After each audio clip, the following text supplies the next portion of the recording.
Hello, everybody. Welcome to Flipping the Barrel podcast, the podcast where we dive into the stories of energy leaders across our industry and find out more about their career and life journey. Today, we have the pleasure of interviewing Mari Salazar, Senior Vice President and Director of Energy Banking at BOK Financial. She has a Bachelor's of Business Administration and Economics and a Master's in Business and Finance from the University of St. Thomas here in Houston. She's close to celebrating 22 years at BOK Financial, and she's had an incredible career there. Mari lives in Houston, and when she's not working, which is a lot all the time in order to be as successful as she is, she enjoys traveling, playing tennis, running marathons, and ultra marathons. I don't really know what that is, so I'm definitely going to ask you later about that. And she loves spending time with her family. After hearing her story, Jamie and I were just shocked and inspired about just how incredible she is. And you're going to find out, and I know you will be inspired by her story of just knowing her beginnings and to where she is today. I've been inspired, and I know you will too after this podcast. So Mari, thank you so much for saying yes and for coming on the podcast. Thank you for inviting me. Mari, just like Massiel mentioned, when you came on and we were talking about how you grew up, where you were from, we were both just like mind blown. And I think our listeners will be too. So just to give a little background, you grew up from a migrant farm working family, which here in Texas, and what we've heard a lot is, there's a lot of families that come here, they migrate into the US, and then they're working on these farms and they're picking vegetables and onions and all sorts of things that we find at, our local grocery store. This was your life growing up. Your parents had limited education. Your families had challenges because of that. And you had a significant age gap between you and your sisters, which this played a pivotal role in your development as they thought, well, you know what, Mari out of all of us really needs to step out and, be that first to get the education. How did growing up in that sort of atmosphere, seeing where your parents came from, seeing how your sisters were involved in the work on that farm life work, which can be very difficult. How did you break that cycle? But more importantly, those challenges, what did they teach you? Yeah, so my family moved around a lot. I think I've picked just about every crop you can think of. I tell people this is the sole reason why I don't eat okra to this day is because I had to pick it in the summertime. But I was very fortunate that I had parents that were very hardworking and believed in the opportunities of, the United States and believed in education. Both my sisters didn't have the opportunity to get past a middle school education. And so by the time I came around, they said, we really think we would like her to have a different way of life, or at least the possibility of even, I think at the time it was just, let's see if we can, have a high school graduate. I mean, that's a little bit of kind of the mentality was, how about just graduate from high school? I think even college was a big dream. So, for them, my dad would take me to the fields on the weekends when it was the absolute hottest and when he knew I was the most tired. And he would tell me, Mari, there are two ways to earn your money in this world, with your back or your brain. Anytime you want to quit school, I could use another pair of hands out here. And, I just remember thinking, oh my gosh, this is such backbreaking, difficult work. And, no surprise, I not only graduated high school, but I ended up with 2 college degrees, because I absolutely agreed with my dad that at the end of the day, that's how you break the cycle of poverty, is through education. And I was very thankful that, my family was so supportive of that and really pulled together to say, let's find a different path for her. I think that's what I love about your story is that it doesn't matter where you come from or where you start, but it's about, your parents came to the US after they went to Mexico, met with your mom and came back and kind of tried to give you that next step of like, we are working out here, et cetera, but Mari can have a different future. And I think that's just so wonderful that they were able to offer you that, or at least that mentality of you can do more than what we've been able to do and accomplish. I think something that was I was curious about was, and I'm Latino, and I know that we always say it's very macho, and women belong in the kitchen, et cetera, like those kind of things. But when we asked you about how that was like growing up, you mentioned that your parents were equals, and your mom had to work in the field just as hard as your dad did, and sure, they did different things, but she was probably the hardest working person in the family. Can you tell us a little bit just about your mom and just everything she did for you guys, and how that inspired you that you could be anything that you want? Sure. Yes, absolutely. My mom was a force to be reckoned with for sure. I grew up with really strong mom, two sisters. My dad was born in Chandler, Arizona, and when he was orphaned, he ended up being raised by his aunts. And so, all these really strong women in our family. And so my dad was very much you can do anything in this world, whatever you set your mind to do. And you saw that from, how he treated us and how we were in the household. My mom was the first person to get up in the morning, and she was the last person to go to bed at night. And she did, everything that you would expect moms to do.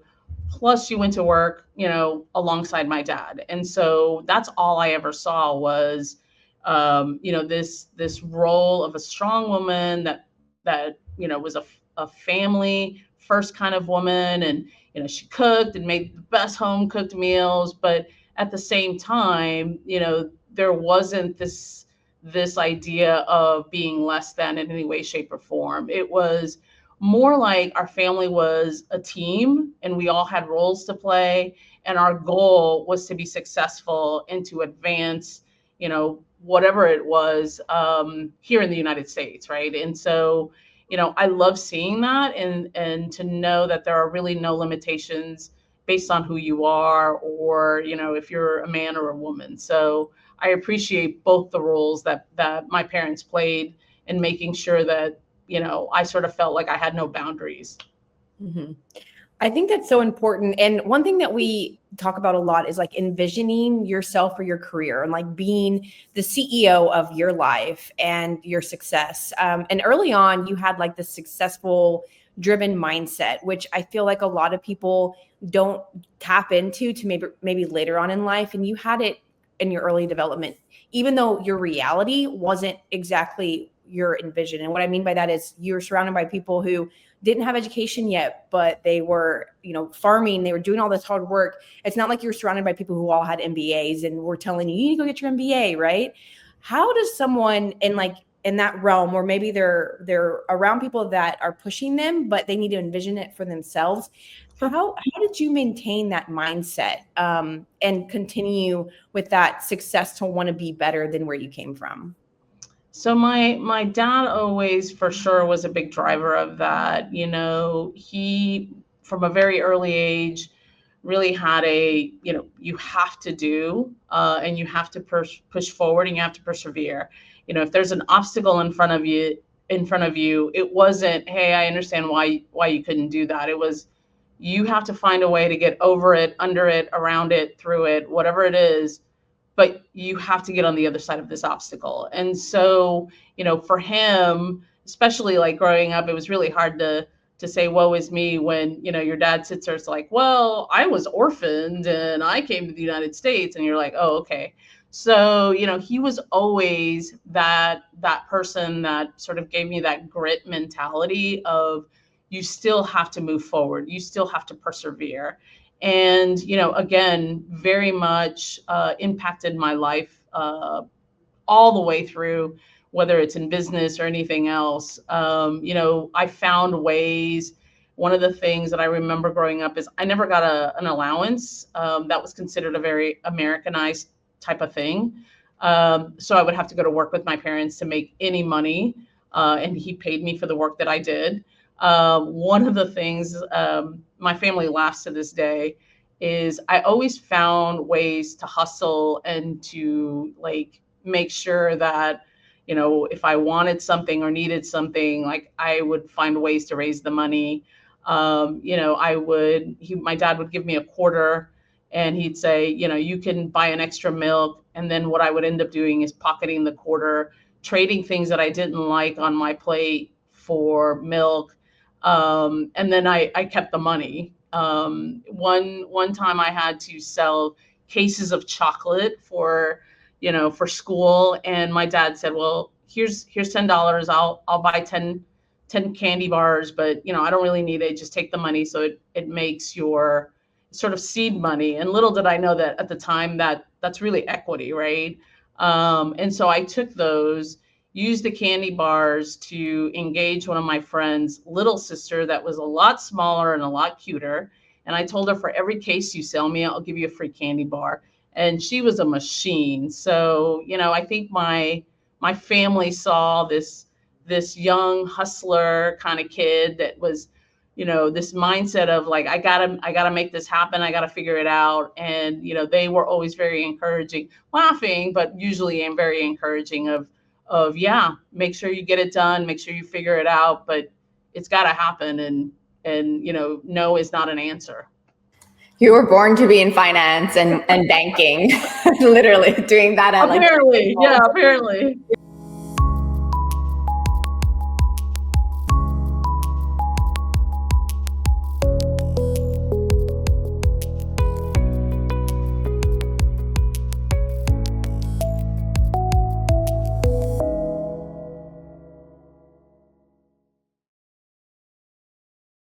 So going to your story, there's a very sad part of your life where you lost both of your parents in high school. And it was just so shocking to hear when you told us about it, because that didn't stop you from becoming who you are today. And I think for many people, this can really throw you on the trajectory of maybe where you were.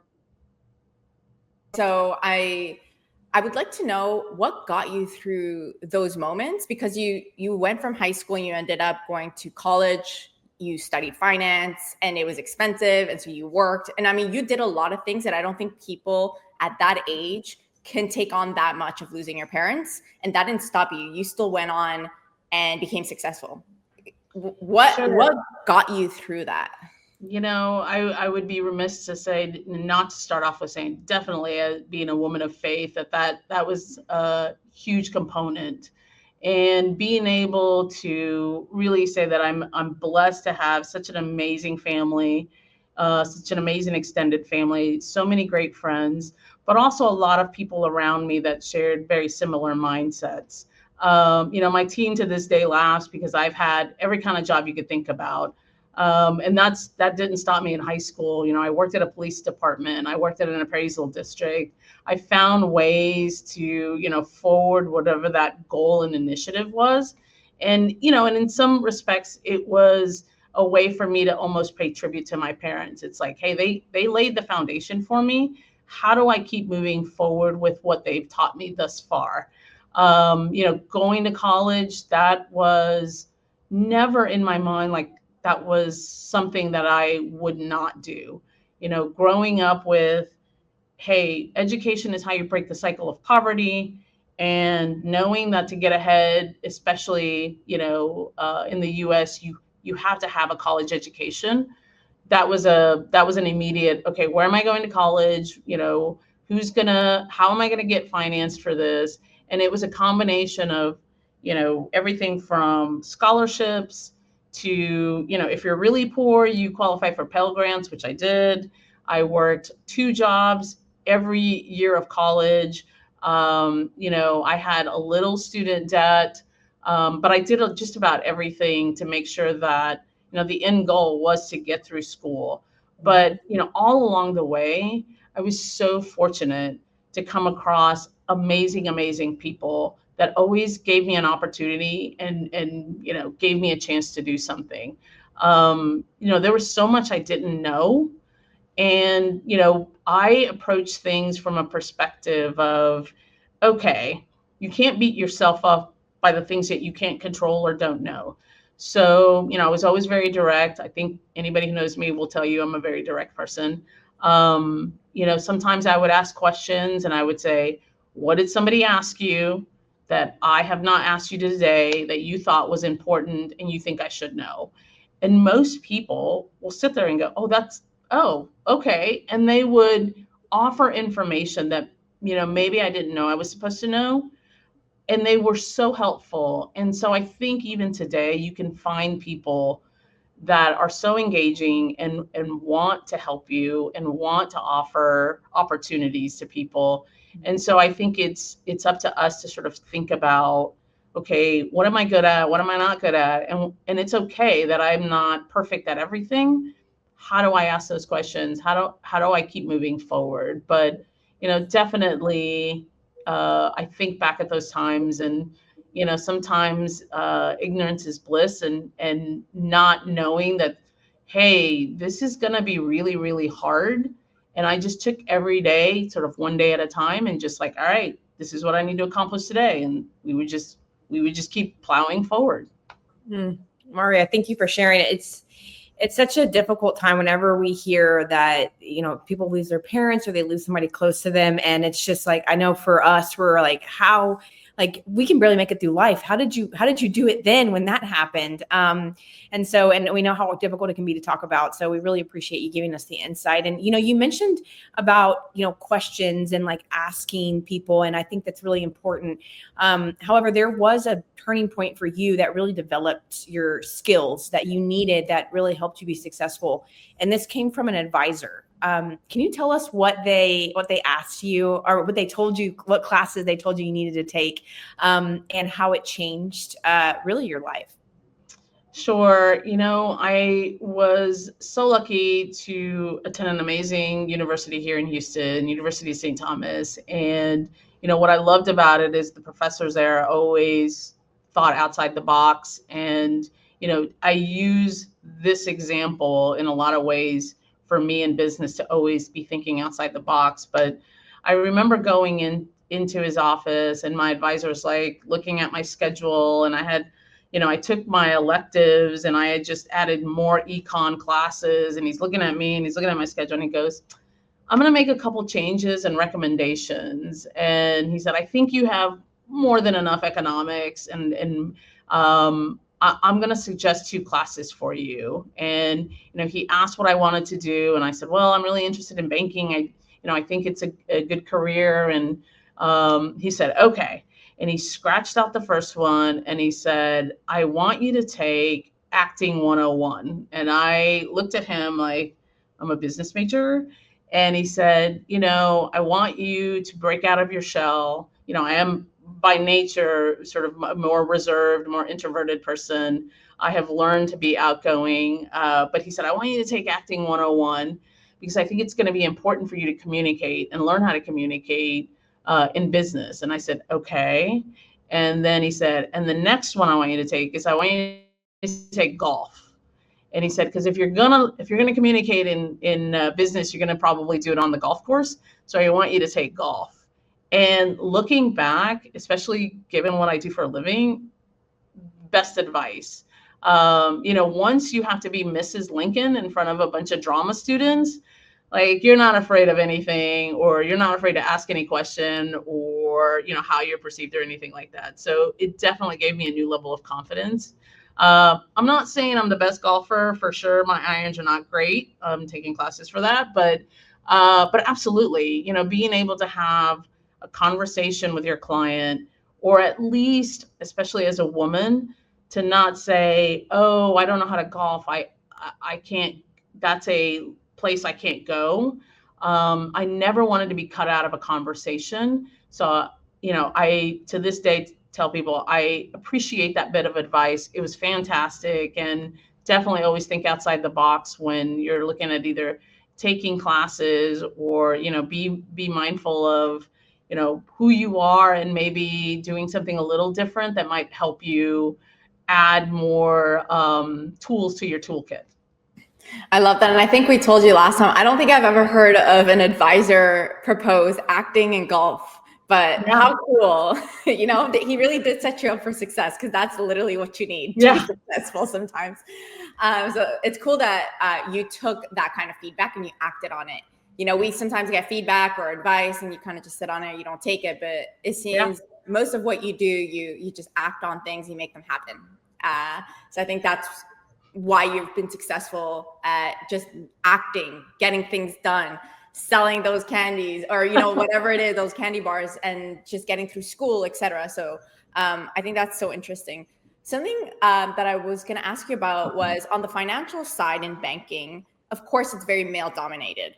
I would say most companies nowadays, there are quite a bit of women in finance. I think looking at the numbers, it's a little bit higher than your traditional other divisions or, jobs in companies. However, looking at the numbers, it seems that in finance, really the guys were the ones that kept climbing and women just stayed at your regular, controller or clerk, etc.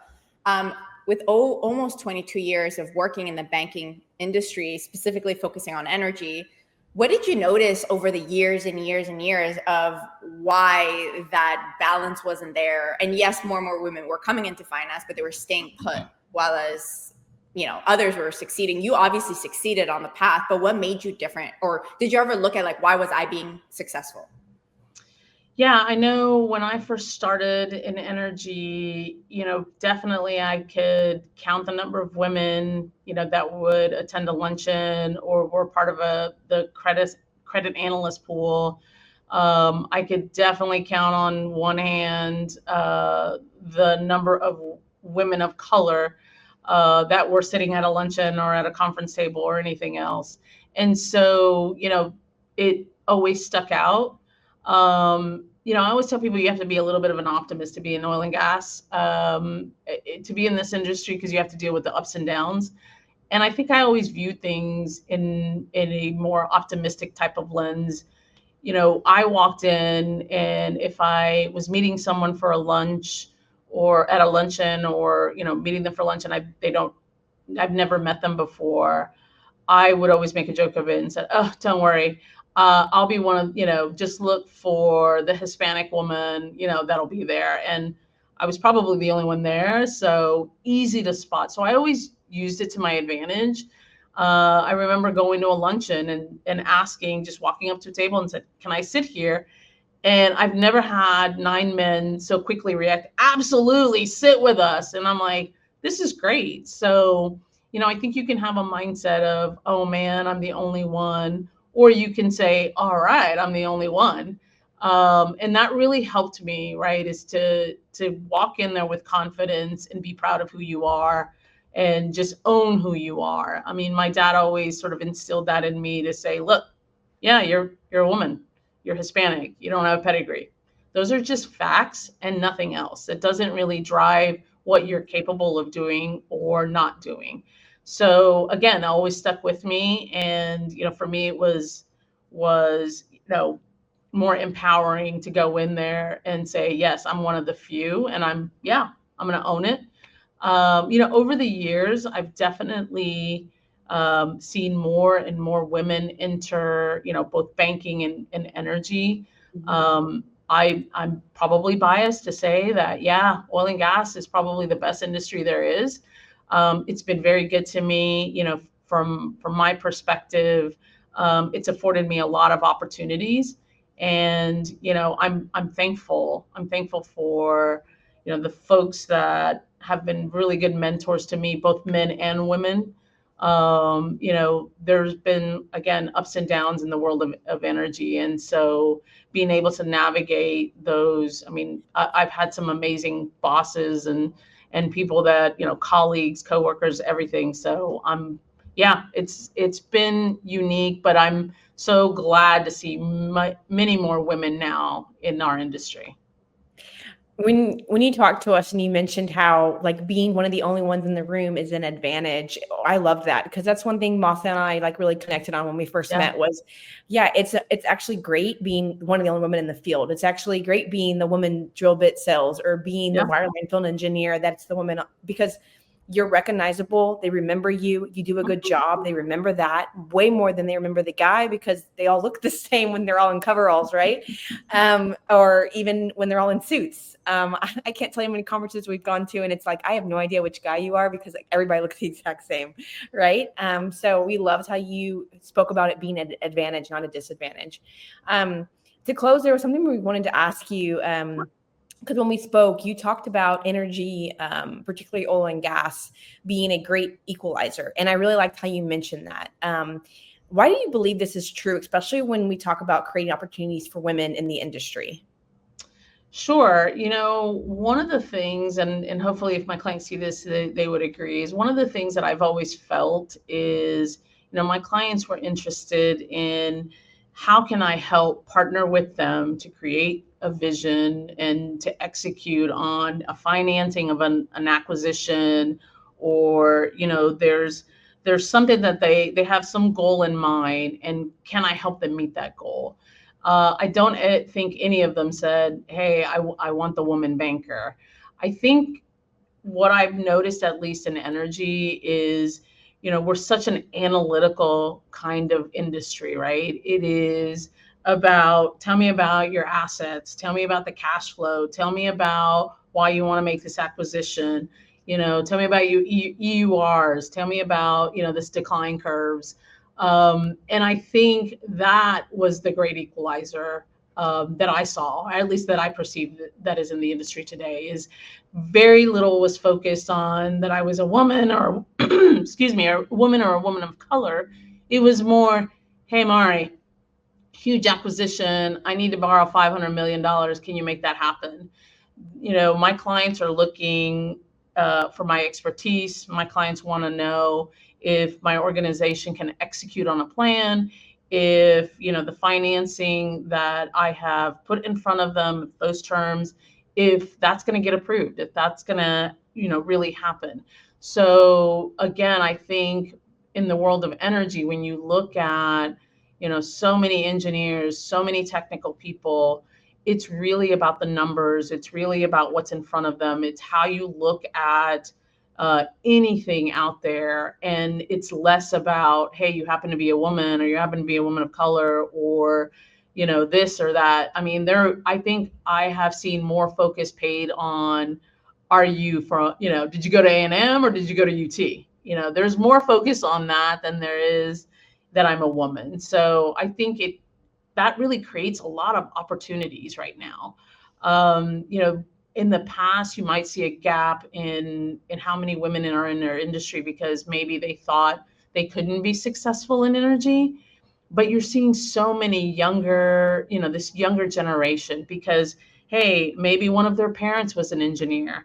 Maybe, one of their parents, at your luncheon, you had mother-daughters that, and fathers and daughters that had long careers with Shell or BP or any number of companies. And so energy was just part of their blood.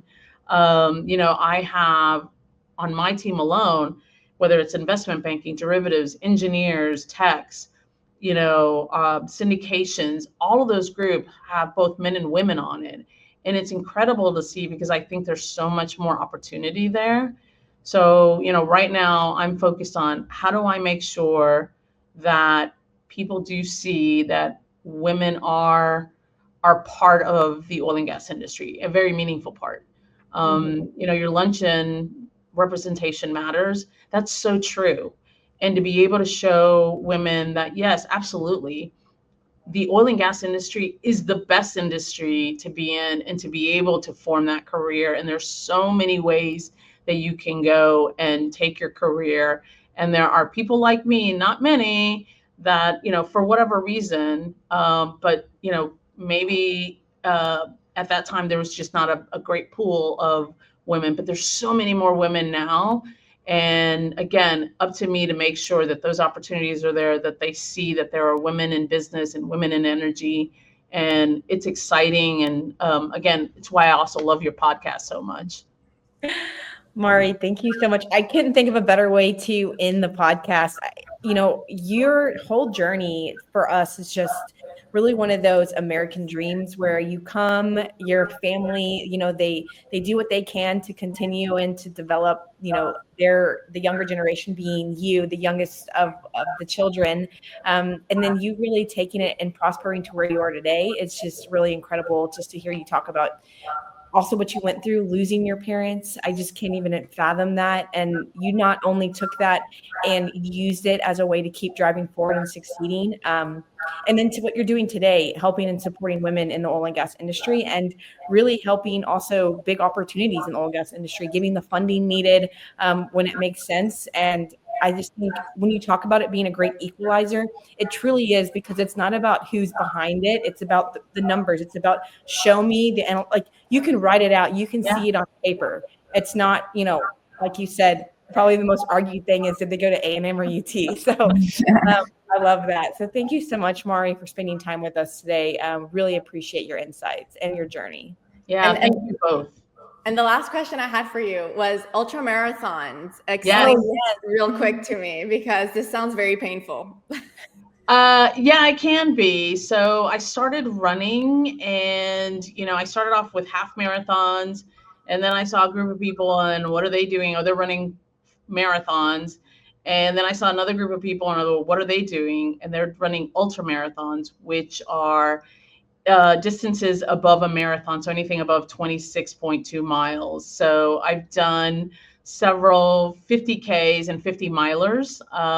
And I was crazy enough to, at one point, do the New York Marathon in November, the Hawaii Marathon in December, the Houston Marathon in January, and then I did a 50 miler in February. So yeah, a little crazy, but it's a lot like life. You learn a lot about yourself.